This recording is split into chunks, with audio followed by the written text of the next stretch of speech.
Okay, so what I want to do next is to talk a little bit about the society and culture of ancient India.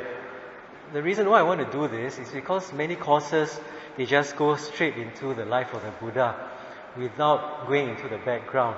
So if you go straight into the life of the Buddha without knowing the history and the environment he's in, then you don't get such a full picture of the Buddha. So I think it's quite good to go a little bit into this subject, society and culture of ancient India. Okay, so like I said, background knowledge of the society is essential for better understanding of the Buddha's life and his teachings. So that means we don't learn the life of the Buddha in a vacuum, right? So if we do, without knowing his background, then inaccurate perceptions, misunderstandings, so on and so forth may arise. Because, for example, one of the things a lot of people ask is how come the Buddha renounced. So, but then if you understand his background, if you understand the culture at that time, then you will know this sort of thing better. So, in ancient India, the original inhabitants were actually this race called the Dravidians. They were dark-skinned, they were short. But around a long time ago, around 1750 BC, the country was invaded from the northwest by the fair-skinned Aryans. So they gradually pushed to the south, and then the Aryans created a new social order in the north. That's why sometimes you can see the South Indians, the Tamils, they tend to be a bit shorter and darker than the North Indians. So the North Indians, as you know, quite tall, quite fair. In fact, some of them have blue eyes. That's why a lot of people speculate how the Buddha looked like. He's likely to look like one of those northern Indian people, quite good looking, quite fair, the Aryan race. So this is how it looks like on the map. This India from the northwest, all these people they came down to the west and to the east, and then they gradually pushed all the native people down to the south. So these Aryans were actually powerful. They were nomadic warriors from Central Asia. How the society was, they divided themselves into different castes. So what happens is that these caste members, their society, depending on their caste, they lived, they ate, they married, and they worked only within their own caste system. So it's quite exclusive. This was based on the idea that people are different and they should have different roles. So you are this caste, you do this, you are that caste, you do that. So you don't really interchange, you don't really mix. So when a person is born into one caste, he never changed caste throughout his whole life, and he very, very seldom mixed with members of other castes. This was in ancient India, and to a certain extent much lesser in the present Indian culture as well. So these castes were unchanging groups. But what happens is that the people from the higher caste, they told the people from the lower caste that if they want to be reborn into a higher caste, then they got to serve the people from the higher caste. Quite good deal, right? So this is how the higher caste cycle the lower people to accept their station in life so that they can reborn as a higher caste person into the next life. So, sounds good, right? But that's how they tell the lower caste people. So generally the castes were broken into a few groups. The highest was the Brahmin, the priestly caste. So these people were only allowed to conduct rituals and sacrifices. Next is the warrior caste, the ruling caste. The Buddha was from this caste. Then there's the merchant caste, who are the traders, the farmers, the artisans, so on and so forth. Then below that is the worker caste, all the laborers, servants, farmers. Then the lowest, actually not even within the caste system, is the untouchables. Generally they clear the rubbish, all the human waste. So these are the various castes of the time, in fact, now also. So you can see from this table, right at the top is the priests, the warriors, the traders, merchants, the officials, the workers, and the untouchables, because you're not even allowed to touch them. Outcasts, Some time ago, Gandhi called them the children of God, actually to try to elevate their position, but some people, they don't really like this term, so they are called the Harijans. Today, it's also quite like that. It's actually illegal. It's been illegal in India for more than 50 years. But caste system continues to influence people's lives today. For example, even marrying someone from a different caste is not outlawed, but is generally discouraged. It should be discouraged. But loyalty to caste is actually hard to eliminate. So in fact, recently, only I think just a few days ago, there was some newspaper reports in I think the northeast part of India. I can't remember which state. There was a complaint. There was these lower caste people. They were actually beaten up by these higher caste people even now, because these lower caste people, they didn't want to take off, or rather they didn't take off their shoes in the presence of a higher caste people. So this is what happens even today, and it's really quite extreme. I think previously, if a person of a lower caste, right, they happen to die in your house, and you happen to belong to an upper caste, what happens is that if the lower caste person dies in the house, not only you become a lower caste, all your neighbors also cannot become lower caste. All the people from left, right, center, the 7 houses around you, all become lower caste. So it's really quite extreme. It's really quite unfair, and that's the reason why, of course, it's illegal nowadays. But it still happens right now, which is not so good. Why did this caste system arise? 2 main strands of thought. The first is because divine will. They think there's a divine God that put this structure into place for the purposes of natural order.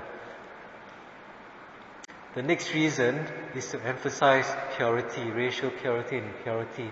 So this caste, the upper caste are pure, they are pure, and that's it. The lower caste, the untouchables are impure, and that's it. You don't mix with each other, because then you make the higher caste impure. Like I said just now, if somebody touches or whatever higher caste person, then poor fellow, the lower caste person, will be subject to a lot of punishments. Not so much now, but in ancient India, it was really quite bad. So the top 3 castes were reserved for the Aryans, the invaders. The lower ones were for the native people, the Dravidians. How these Aryans justified themselves is that they thought that people were born from a so-called cosmic man, created by the creator God called Brahma. So how they teach is that the Brahmins, they came from the mouth, the Kshatriyas, they came from the arms or the shoulders, the Vaishyas from the thighs, the Sudras from the feet, the untouchables not even on this scale. So from here you can see from this table, the priests right at the top from the mouths, the warriors from the arms and the shoulders, the business, the workers, so on and so forth from the thighs, the serving caste from the feet, and the scheduled caste, they call them the Dalits nowadays. They're not even on this scale. Okay, any questions so far? Okay, I think what happens now is that the Indian government, they try to give certain privileges to the lower caste. That means it's some kind of like affirmative action. So they try to bring these lower castes up, because I think for, thousands of years, 2,000-3,000 years, or centuries, certainly they were very oppressed. So they try to maybe allot certain places, for example, in the university to them.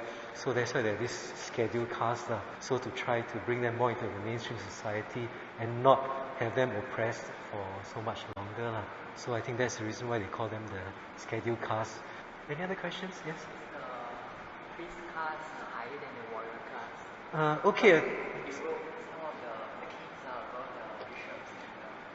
Okay, very good question. So the brother here asked, are the Brahmins higher or the warriors higher? So of course it depends on who you ask. If you ask the Brahmins, certainly they will tell you they are higher. If you ask the warriors, they may tell you that they are higher. So coming from the Brahmins, they are the teachers. So this is how they teach, that the Brahmins are the highest. But you're certainly right, because the kings are from the warrior caste. So like the Buddha's caste, they were actually, in effect, practically they are higher, because the Brahmins, they have to pay obeisance, they have to pay respects to the king. So in actual fact, it can be argued that the warrior caste, the ruling caste from which the kings came from, are higher. But this is how the priests taught. So arguably, you are certainly right. In practice, the warrior caste may be higher, but how they teach is that the Brahmins caste coming from the mouth of Brahma are higher. But later on, of course, the Buddha gave many teachings to say that this is all nonsense. It doesn't. This is not correct at all. This is not how humanity should be divided. And later on, I'll try to explain. If I forget, remind me that this is not the way to go about it. The Buddha actually spoke very much against his caste. So that's a good question. Not necessarily the Brahmin caste is higher than the ruling caste. I think this is a composition. I'm not sure exactly when this chart was compiled, but roughly, the Brahmins caste is about 3%, Kshatriyas 5%, the business caste, so on and so forth. The most, of course, is all the laborers, the servants. They make up the most, and the scheduled castes are less. I'm not sure exactly how accurate this chart is, but roughly it's about this. So the Dalits, they are very much oppressed. As you can see, they are not even part of this cosmic person. So it's quite sad. Exactly like what you say, they're not even part of this thing. So what happens is that in time, the Brahmins became to be accepted as a divine institution. They had a lot of advantages due to their station and due to their teachings. They had the right to arms, to support. They were exempted from taxes, even from capital and corporal punishment. That means they can do basically anything, and they're exempted from corporal punishment. But the outcasts and the lower castes, you do anything wrong only, they have a huge amount of trouble. You get beating, like I said just now. Even you don't take off your shoes, also you get beating and all that. So it's very extremely unfair, extremely unjust system. So the Brahmins had maintained their rights enforced by the severest penalties. Not so much now, but in ancient India, I think if you try to learn anything, because these things is very, very strict, the Brahmins kept all their teachings to themselves. Only the Brahmins caste can do the ritual sacrifices. So if you try and even learn what they're trying to do, even try to study what they do, and you're caught, you'll be tortured, killed even. So it's a very close society, and some of the Indian tortures and all that were extremely imaginative. I think we tell you now, it's really extremely cruel. There are all sorts of different names for all these kind of tortures. So, but I don't want to go into that. Extremely imaginative and extremely cruel tortures. So these are among the penalties which you were subject to. If you try to go against, if you try to do anything outside of what you were supposed to do, outside of your caste system. So what happens is that the Brahmins maintain that the results and purity of their present life, as well as the next life, depends on the proper rituals and sacrifices. That means the success of your present life, where you go into your next life, depends on the rituals and sacrifices. So obviously the Brahmins control your life based on this thing, right? So they could that all these rituals and sacrifices could only be performed by the Brahmins, and like I said, taught only within their own caste. So even if you are a ruling caste, even if you're king or what, you are not allowed to know all these things. This is how they control their society. They keep it within themselves. Some of the rituals are quite nice. This is some of the fire offerings. There are some very elaborate, some beautiful ceremonies, rituals. But there's a dark side to this. I'm sure you may have read Nepal recently. Mass sacrifice in Nepal by the Hindus. They killed 200,000 animals, buffaloes, goats, chickens, pigeons, for Hindu festivals. So, why they did this in Nepal? Because this eventually also banned in India. They killed too many animals, that's ridiculous. 200,000 animals for what? Well, let's take a look here. So the ceremony began with prayers in the temple, tens of thousands of Hindus. So scores of butchers wielding swords, slaughtering cows by hacking out their heads. Over 2 days, 200,000 buffaloes, goats, chickens, pigeons killed in the blood-soaked festival held to honor this Gadimai, Hindu goddess of power. So even though animal sacrifice has been a part of Hindu culture, this festival has been so great because it's banned even in India. It's so cruel and it's so destructive that it's banned even in India. So they have it in Nepal, a lot of protests, but they still hold it. What happens is that they believe that such sacrifices will bring them prosperity. They believe that eating the meat they take back to their village, they'll be protected from evil. So this is how the Brahmins teach. Like I said, you want to have prosperity, protection from evil, you got to do all kinds of sacrifices, which is no good. This is precisely among the things the Buddha spoke about. I think there was a teaching, one of the kings, which King Pasenadi, I can't remember, one of the kings, the powerful kings, he was about to sacrifice also thousands of animals in one of these rituals. So he consulted, or rather he consulted the Buddha, should he do so or not? The Buddha said, no you're going to sacrifice all these things for what? Even if they're heavenly beings, you think they want your sacrifices? So the Buddha taught the king the proper way is, if you want to do sacrifices, do so without harming other creatures. You can offer honey, butter, ghee, things like that. But the Buddha taught the best way you can make offerings to the deities, to the heavenly beings, is through doing good, avoiding evil, doing charitable works, and then what you have from your good karma, your merits, then you share with these heavenly beings. That's the best way you can, honor them instead of sacrificing all these animals. So this is not particularly good, and this is one of the things which the Buddha particularly spoke out against. So these ideas, during the ancient times, during the times of ancient India, not only there were other people who spoke against, who opposed these kind of teachings. So these teachings, these people were called the Sramanas.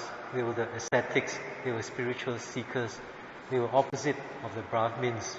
So they were really not. They took themselves out of the caste system. So these Sramanas, they wandered from place to place. They discussed philosophy, ethics, mysticism.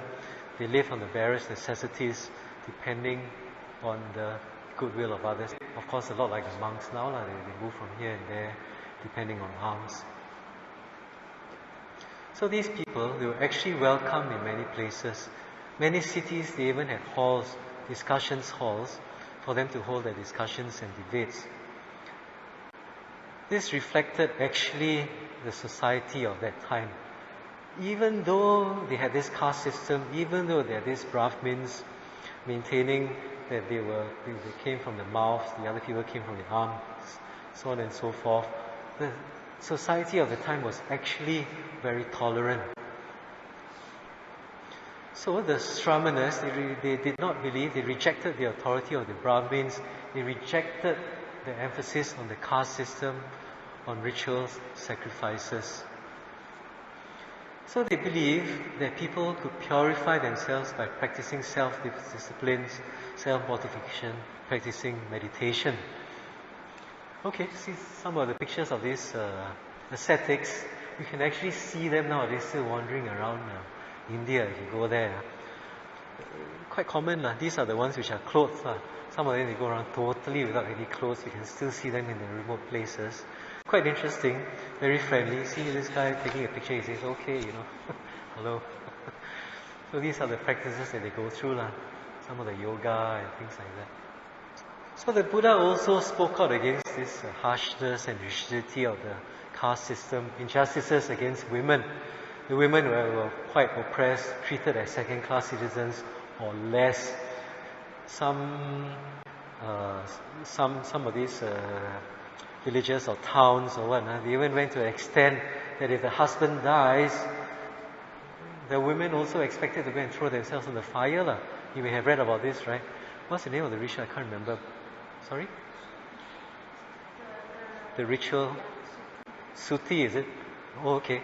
So it still happens nowadays. Once in a while, these people that really believe in these rituals, when the husband dies, they burn on the pyre, funeral pyre. Then the wife actually go and burn herself also. So in many of the teachings of the Buddha's teachings, the Buddha later on did speak out against all this caste system and against this injustices. So he used many sophisticated arguments that a person's status and a person's position in life should not be determined by birth. In fact, it should be determined by his deeds. So one of the arguments he used is that how you determine a person is through his deeds, right? So if a person does good things, then he should qualify as a Brahmin. If a person does bad things, then he should be an outcast. So not the other way around. So there's many teachings along this scholar that promotes equality and that spoke against the caste system.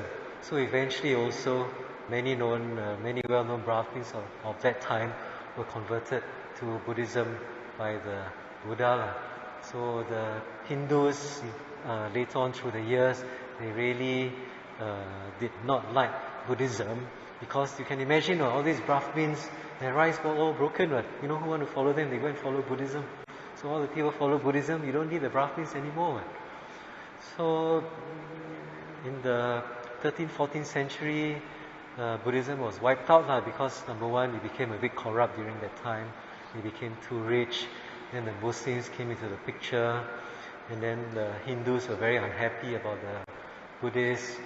So all these three factors combined, the Hindus joined up with the Muslims, and then they wiped Buddhism off the face of India.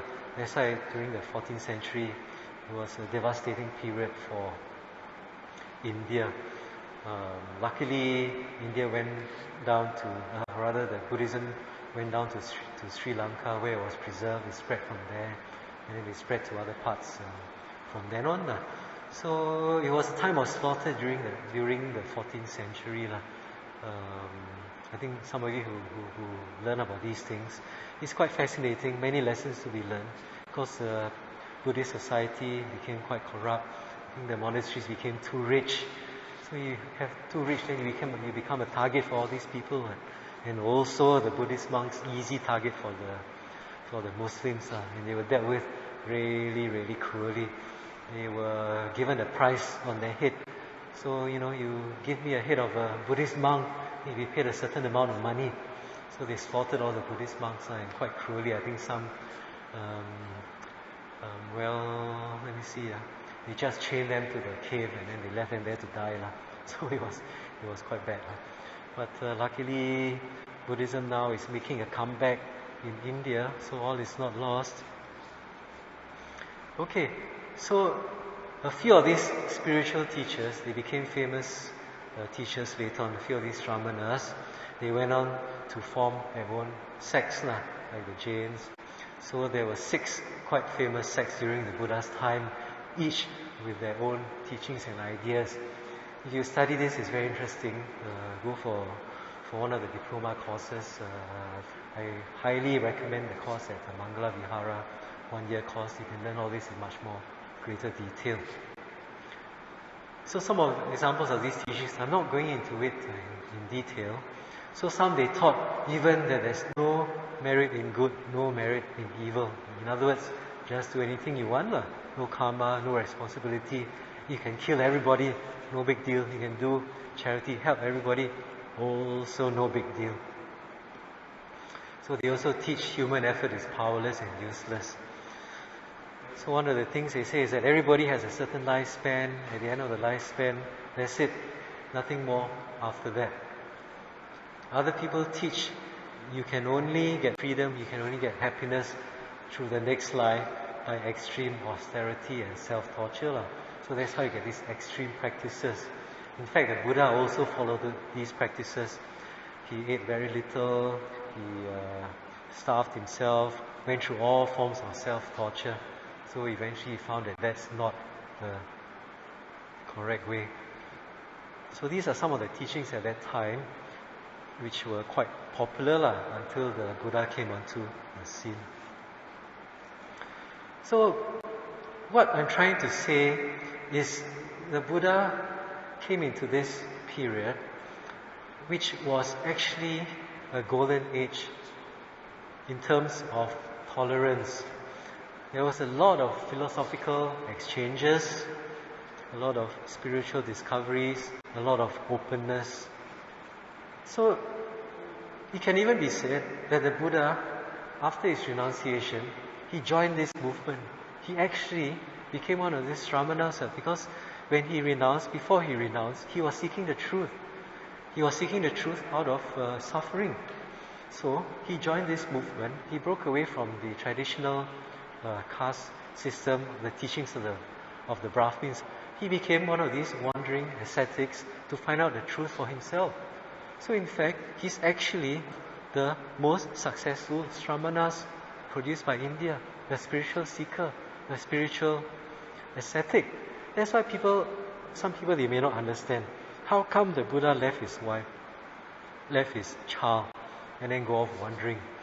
Isn't that heartless? Isn't that irresponsible? But the fact is that this is part of the society and culture of India at that time. People did leave their homes to go on this kind of spiritual quest, and maybe later on they even came back to their families. Not only for this Sramana movement, but for the Brahmins also. They had this so-called different stages in life. So when you grow old, maybe in your 60s, 70s, whatever it is, I think the lifespan at that time wasn't so great, maybe 50s, 60s. But towards the end of your life, you're actually supposed to leave your family, leave your home, give everything up, go into the forest, meditate, seek all these spiritual discoveries for yourself, and then end your life peacefully in the forest. So leaving home was part and parcel, part of the culture of India at that time. So if you understand this background, you can understand that the Buddha was part of this culture. Leaving home was part of it. It's not a big deal. So even though it may have been painful for his family, even though it may have been sad, he's part of it. He's just one of these Sramanas that left home, that went to seek their spiritual enlightenment. But then, of course, he's the only one that attained enlightenment. As you can see, the others, this teaching, that teaching, which eventually did not lead to long-term happiness. And that is how we have Buddhism in the world now, because the Buddha left his family, went to seek his own spiritual enlightenment, right? So he's the most successful spiritual teacher that joined this movement, actually. So this is one of the reasons why it's good to know a bit of the background and history of ancient India, and you can understand all these things better. Okay, just now somebody brought up the question of the Dalits. This is a bit of a better news for Buddhism in India. Anybody know this person here in the picture?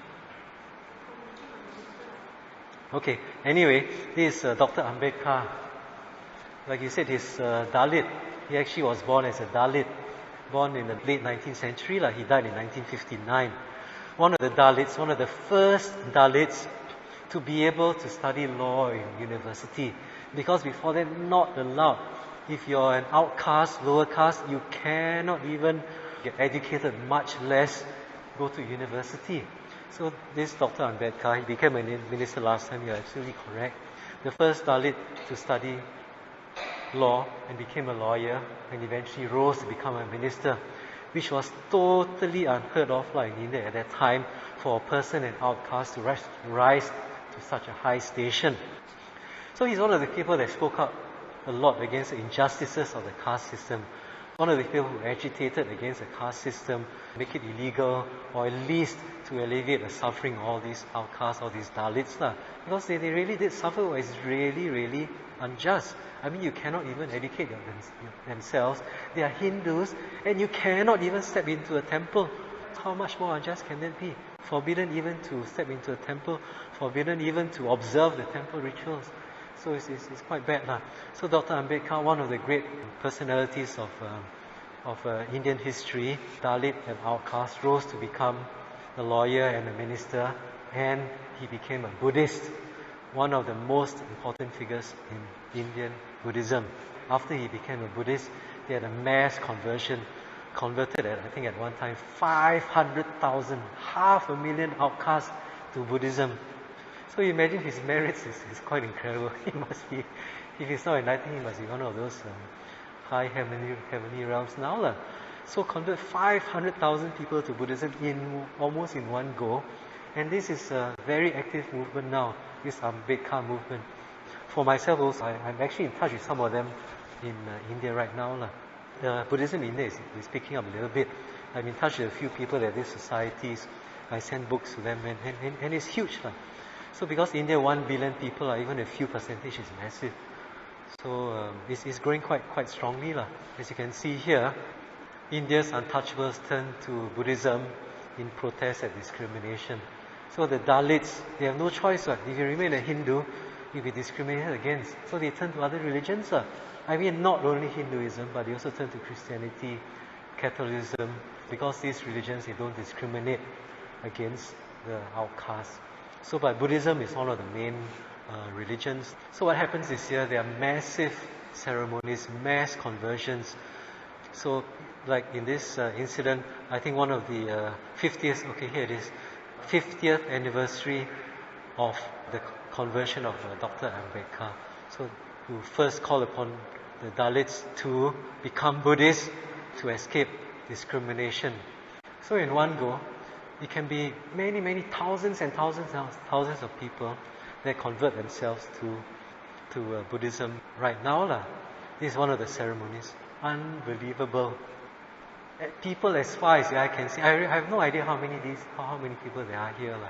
But, well, it's a good sign. At least Buddhism is bringing quite a bit of happiness to some people. They do find escape from Brahmanism, all this discrimination, but more importantly, they're able to get closer to the Buddha's teachings. They're able to practice generosity, morality, meditation, and like I said, it's a growing movement throughout India, so that's a good sign. Any other questions? We still have some time.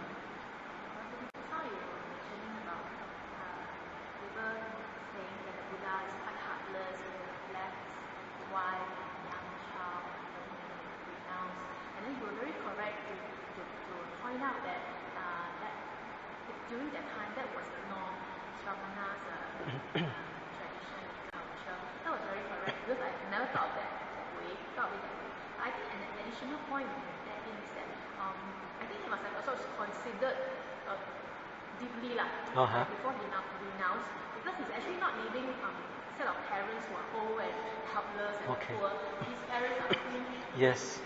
And his young wife and child is very well looked after. So that was his consideration when he gave up his life as a prince. I think that together with the tradition at that time must have made him make that decision. Yeah, precisely. I think that's a very good point Sister Jean brought up, that the Buddha left his home. One of the considerations, not only that he joined the Shramana movement, but because he knew that his child and his wife would be well taken care of, because he did not leave them in poverty, he did not leave them in hardship. Am I correct? This is your point, right? He did not leave them in difficulties. He knew that his wife and child would be well taken care of. So to leave them and join the Shramana movement was maybe slightly easier for him, and then to seek enlightenment. Yeah, that's a good point. We should bring these 2 points up. Yeah, correct. Absolutely correct. So do you understand the point? Yeah. Do you understand the point we made? That the Buddha not only leave home, renounced, left his wife and child, not only because usual or rather fairly common at that time to join this movement, because he knew that his wife and child will be well taken care of. Good point. Any other points? Yes? At the Buddha's time, is it? Okay, the language used at the Buddha's time. India has, I think, how many dialects? More than 1,000. There are thousands of dialects in India at that time. So even for the language that the Buddha spoke, nobody is exactly sure. The closest they think is either Pali or Prakrit or something like that, right? Yeah. So we are even not exactly sure what is the dialect the Buddha spoke. Like something like this. It could be Prakrit or Pali, is it? Yeah. Magadha, it's something like Magadha, because he operated in the Magadha region, so the dialect could possibly have some Magadha dialect. That one impossible to tell. But for the language, it could be anything.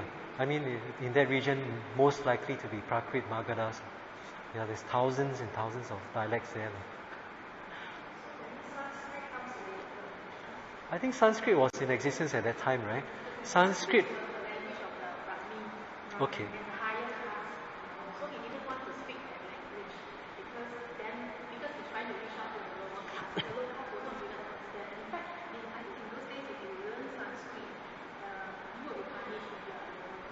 Yeah. So Sanskrit was in existence at that time, but mainly used by the priests, by the Brahmins, by the upper caste. So I think probably you're right, the lower caste, they may even be punished if they try to learn Sanskrit. So what the Buddha did was correct. He taught in the local language so that everybody can understand. Because if you speak the local language, Magadhi or Pali or Prakrit, not only the ordinary people can understand, the upper caste and all that can also understand. So he wants to bring the teachings to everybody and not just to confine it to certain upper caste or whatever. The Buddha wants everybody who is interested to learn his teachings, not just the people of the upper caste. So he probably highly seldom spoke or taught in Sanskrit. Maybe he communicated to the Brahmin in Sanskrit for all we know, but that's possible, but there's no confirmation of it. Highly likely, most of the time he spoke the local dialect. Okay, so there's another point I want to bring up. Why it's good to learn all this? Because later on, for those of you who want to study the suttas, those of you who want to study Buddhism more in depth, by knowing the Buddha's background, it's easier for you to tell the sutta whether it should be taken more seriously or not. Because some of you may know a lot of Mahayana suttas, a lot of Tibetan, a lot of Vajrayana suttas, a lot of Theravada suttas. So which is which actually? Which is a genuine one? It's hard to tell. I mean, if you don't know about such thing, if you study it, you will know. But how generally you can tell? Shortcut is like this. See, the Buddha at that time generally contrasted his teachings to the caste systems, the Brahmins. During the Buddha's time, don't have Mahayana, don't have Theravada, don't have Vajrayana. It's only the Dhamma, the Buddha's teachings. It's only much later, when the Mahayana came around, that there's Mahayana and Theravada one. Right? Before that, only got Buddhism one. So if you come across the suttas, you're not sure whether it's directly from the Buddha's mouth or not, even though the sutta or sutra say this is what the Buddha teach. If inside the sutra you compare Hinayana is a derogatory term for Theravada. If the sutta talk about Hinayana and Mahayana, you can be sure it's a much later sutta, not directly from the Buddha's mouth. During the Buddha's time, no such thing as Hinayana and Theravada. So the Buddha's teachings would have made references generally to such things. All this caste system, Brahmanical teachings, all that. So this will also help you to differentiate between the different suttas when you all go on to study further. Okay, so thanks again. We stopped just on time, 2 minutes to go. Very good timing. I try to have my timing exactly. I said later on I talk a lot of other things. So next week, if hopefully you all will come, I'm going to speak about the Buddha's life. But I'm not just going to go by the book. I'm going to do something totally different. I'm going to try to differentiate what is legend, what is fact, what is symbolism. Because a lot of teachers teach, especially the beginners courses, they teach you everything as fact. Legend also fact. All sorts of fantastical things as fact. But the problem is that tends to confuse people, you see. So when you teach a Buddha's life, you should at least try to differentiate what is fact and what is legend, and what is symbolism. So this is what I will try to do next week. Going to look at the Buddha's life, not just from a textbook or beginner's point of view, but from a more rationalistic point of view to see actually what actually his life was really like, then strip away most of the, or rather try to discern from the legends and so on and so forth. Okay, so hopefully we'll see most of you here next week. Thank you very much.